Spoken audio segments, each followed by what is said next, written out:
Hey there, so today's video is going to be about how to assemble and build your own electrolysis cells for various applications. Of course, this will be also a bit of an instruction video. Again, take your own cautions, right? Watch the safety video, please. This is not something that you just play around with blindly. But, of course, this is also my advice and suggestions on how I build my electrolysis cells, because a lot of people try to get into these various sort of things, and I have yet to see anyone build like this. This is a very unique style of building that I think is a lot cheaper, a lot better, and a lot easier than how people usually build all these electrolysis cells. So yeah, let's get started.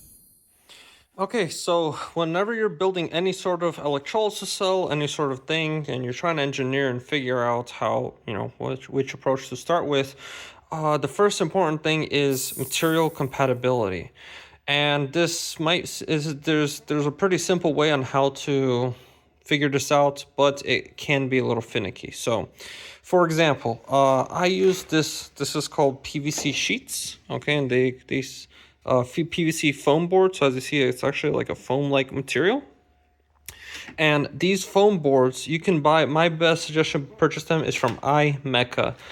It is a cabinetry store in America, which allows you to, purchase melamine, so on and so forth, a lot of cabinetry sheets and materials. So you can actually buy a full 4x8 sheet of this. I'll show you an example of their prices, but if I'm correct, a half-inch sheet is approximately $60. Their quarter-inch sheet is approximately, I think, $30, and then their 3/4-inch sheet is like closer to $80 or $90. So it's not that expensive compared to literally anything else, right? If you buy a full sheet of plexiglass, I mean that can get quite expensive, right? So yeah, but again, the most important thing that you need to understand is material compatibility. So I did mention plexiglass, but please do not use plexiglass, or at least firstly check the material compatibility. So you can look this up online on the specific acids that you'll be using and their specific conditions. So for example, if you'll be using hydrochloric acid in these conditions or whatever, or if you'll be using sulfuric acid, there's actually a chart that will show each type of plastic, each type of material, whether or not it's compatible with it, and then also which concentration and temperature. So again, it can get a little finicky. This is, at the end of the day, you want to do small scale tests, make sure that the material is compatible before you, fully scale up to a full size system. But for most applications, what I typically find is PVC is pretty resistant. Of course, PTFE is one of the best plastics out there, but two fundamental reasons why PVC is king. The first reason is, well, cost, right? Like I already said, it's a lot cheaper. PTFE, you purchase a sheet or whatever, and it can get really expensive. It can get incredibly expensive. But PVC sheets and PVC pipes, PVC tubings, PVC fittings, these are common processes or common materials, common industrially produced components they could literally buy at your local hardware store, right? This isn't some exotic component that you need to order from China or order from some exotic specialty lab store supply space.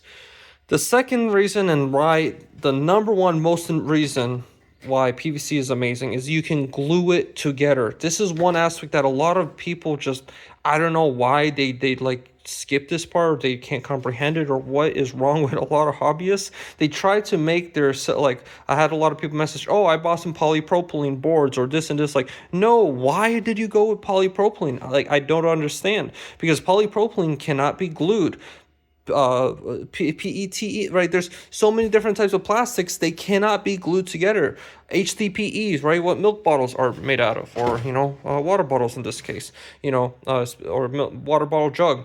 That cannot be glued together. There's no glue that will glue this together. It is supposed to be welded together through a very problematic soldering iron. So this is actually how you're supposed to solder it together or weld it together. You are supposed to use a heat gun, and of course, whenever you try to, use heat to weld something, you're always going to end up with, when it cools down, if there's micro cracks, whether or not you did it right. It's just way more problematic than just applying some primer, cement, and boom, you have yourself a little electrolysis cell, right? And again, what makes PVC so amazing is its diverse components that are pre-made. So you can actually buy clear PVC and even clear PVC pipes and tubings and fittings and so forth already on Amazon. You can purchase on Amazon. You don't even need to go to any specialty store. But of course, if you want to, you can buy clear PVC sheets. Now, of course, it'll always be slightly tinted blue, so be cautious of that. But I mean, I could just go on and on and on, but yeah, it should be pretty obvious of why PVC is just so amazing. Just again, be careful. It does have its limitations. It's not resistant to absolutely everything. One big, very huge limitation is it's not suitable for higher temperature components. Okay, so if I'm correct, get past like 70 Celsius or 60 Celsius, it gets soft and just completely squishy. It's not suitable for higher temperatures. But you can use CPVC, and also CPVC in itself is more resistant to a lot of chemicals. So if there's some applications where you actually need to heat the solution, then I recommend looking into other types of plastics, or like I said, CPVC. But point is, firstly, you find material compatibility for the type of acid, the concentration, temperature, and whether or not it fits your application, and most importantly, whether or not it's cheap and whether or not it's easy to work with. Okay, because you might have something that's cheap, like HDPE, you can get sheets of that, but it is a pain to try to assemble together, to try to glue together, to try to fit together. End of the day, when you're able to do this, you're able to add the valves at the bottom. As you know, with my systems, you're able to connect it to pumps and so forth. There's just so much better possibilities with PVC. Alrighty, so how do I actually glue it all together? Well, you might think that, I would simply use the dubber. This is called a dubber, this little thing. But you'll typically notice when you try to use it, well, it's not very accurate, right? It's very wasteful. It's just, applies a lot. For the primer, typically I just always use the dubber because I don't care. Primer, you always want to add more to better. But point is, with the glue now, if I try to use a glue, it's going to completely make a huge mess, right? You're going to use a lot of glue. You're going to end up using a whole can for, a basic setup. What I instead use is a disposable syringe. So I use these syringes, okay, simply suck inside. Now I have PVC glue that I can carefully squirt exactly how much I need. Not too much, not too little, and consistently. Right, we have a very consistent amount. There we go. And I barely used any, right? I only used a couple milliliters. And now we can just, I hope this is the right size. Yes, it is. So we just put on this PVC sheets on top, and boom. There we go. So pretty easy, as you see. And now, again, depends on which application you want. It's really nice when you cut these plastic boards that use a CNC machine. That way you have perfect precision. That way there's no gaps, there's no cracks, whatever. But you can go by later and then go by afterwards and add another sealant. When this dries, flip it over, add another sealant on the inside and outside. Make sure that there's no leaks. Of course, test it afterwards. Fill it up with water. Let it sit for a whole day. Check if there's any leaks.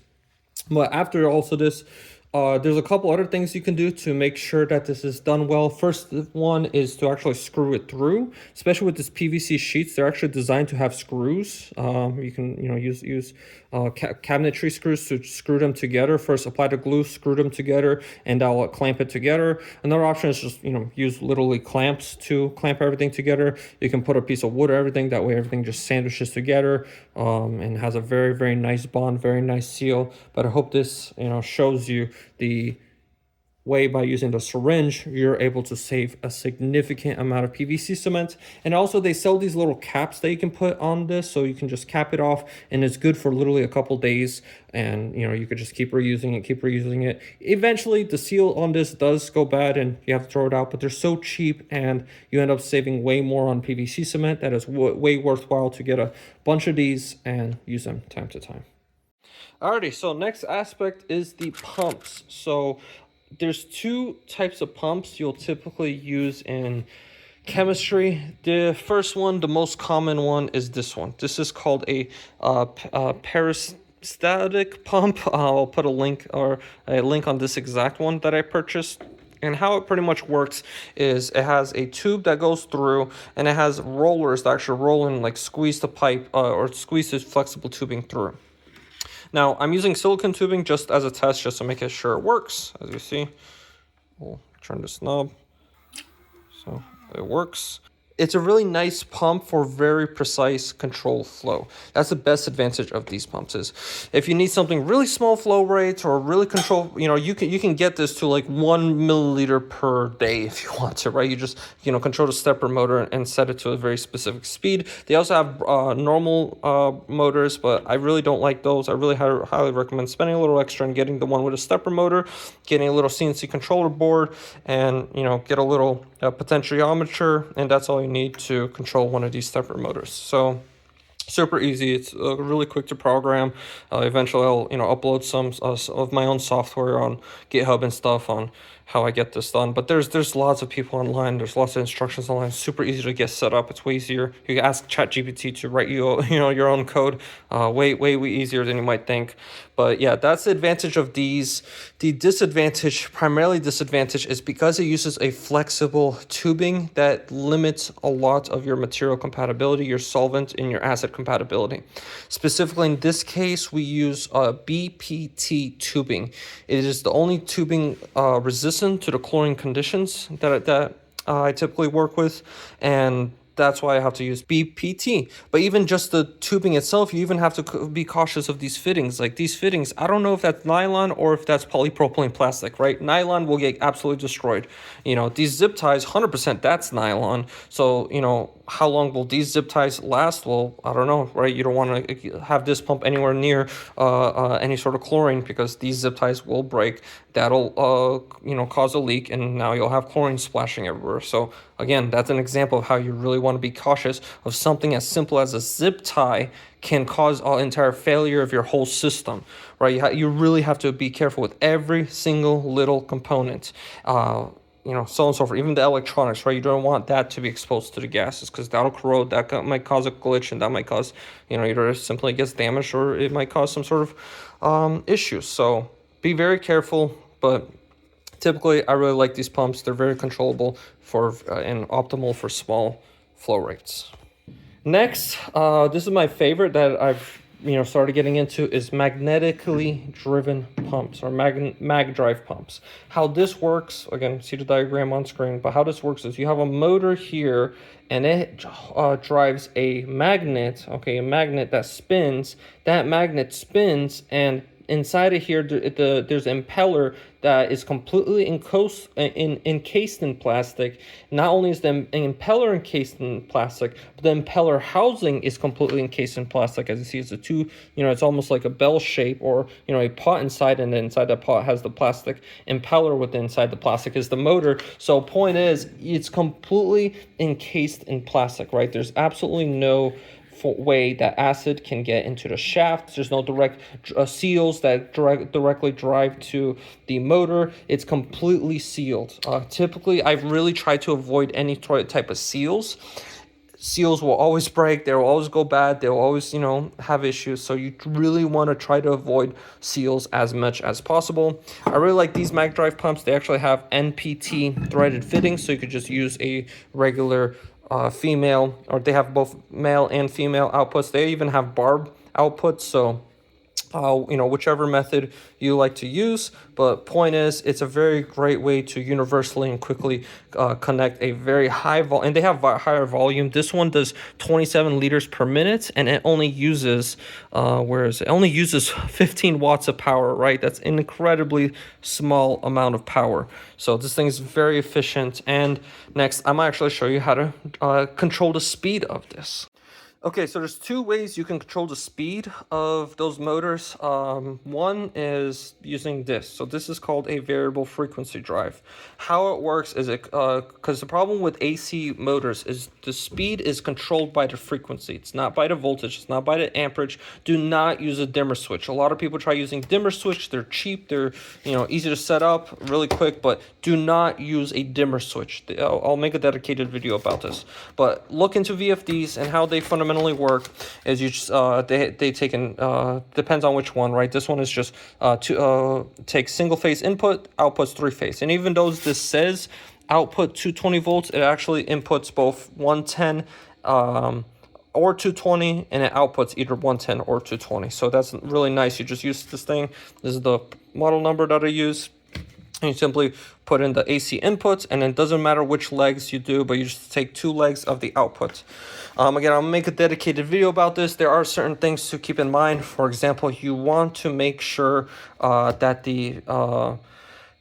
let's say this is rated for, I don't know, 1000 watts, right? You want to make sure that the motor you're driving is less than 2/3 of that, because the output rating amperage is on all 3 legs. But since you're only connecting 2 legs, you don't want to put 1000 watts through those 2, you know, connections, as that's not how 3-phase works. So again, I'll make a dedicated video about this, but you know, just double the size of the VFD and you're more than fine. So this is the other way that you can control the speed or the flow rate of the motor, is by simply controlling the, well, flow rates. So instead of controlling the motor itself, what you instead just control is you add this circular system, right? So the motor ends up just going around and around and around, right? The pumping just going around and around and around. But then you add a valve here and a valve here. What that allows you to do is you can set a little bit of a pressure differential where there'll be a bit of a pressure buildup here, and you can control, you can get to really low flow rates. Because the problem with variable frequency drives is you can't really operate this down below like 15 or 20 RPMs, right? Or, you know, 15 or 20 hertz. You can't really operate this motor or a lot of motors below that range. So especially when under load. But so between 15 or 20 to 60 or even higher, you can use a VFD to actually overclock and drive this faster. Again, not recommended, but point is, this is a much better option of controlling the flow rates, and you're able to control very fine amounts. You can have like just a tiny trickle come through, or a lot. Very easy to control it. And the most important thing I also recommend is all your motors, all your things, add this. This is called a union fitting. It's this thing, it has an O-ring around it. You can change either from the rubber O-ring, or you can even use a specialty O-ring specific to your acid resistance. I'll always recommend adding PTFE pipe thread sealant on all connections, everything, just to make sure that, it's completely sealed. But the reason why this is very important is if you ever need to service this, if you need to change it out, if you're, whatever reason, you can quickly change it out. Additionally, I also recommend always having a valve and a drain port. This allows you, if you need to, firstly, to drain the leaching tank or whatever you're, pumping towards. But most importantly is this also allows you to close this off, service this pump without having to drain the whole thing, right? Because obviously if you unscrew this, water's going to start pouring out. So you close this off, drain it, right? Everything's have a container underneath. And this allows you to completely service this pump without a single drop. Completely safe, completely proper, completely clean. Alrighty, so this is a really old setup that I made, so sorry it looks completely ugly, but this is a really unique way, again, that I don't see a lot of chemists, a lot of hobbyists try to build a heat exchanger. So fundamentally, this is a heat exchanger. How it works is, again, as you see, you can connect it to the pump, right, that we mentioned before with the union fittings. Again, always have a valve, always have valves. More valves the better, because you'll be surprised how many times you need to service something, change something, so forth, you know, put a valve afterwards, in between, whatever, right? More valves the better. Do not cheap out on that. You'll regret it afterwards if you don't. But fundamentally, the reason why this is such a unique process, because a lot of chemists, when you talk about heat exchangers, they'll typically always mention glass, right? Oh, you have to use glass because glass is a better conductor than plastic, right? It's a really low IQ fallacy that a lot of chemists use, and again, why I don't like chemists.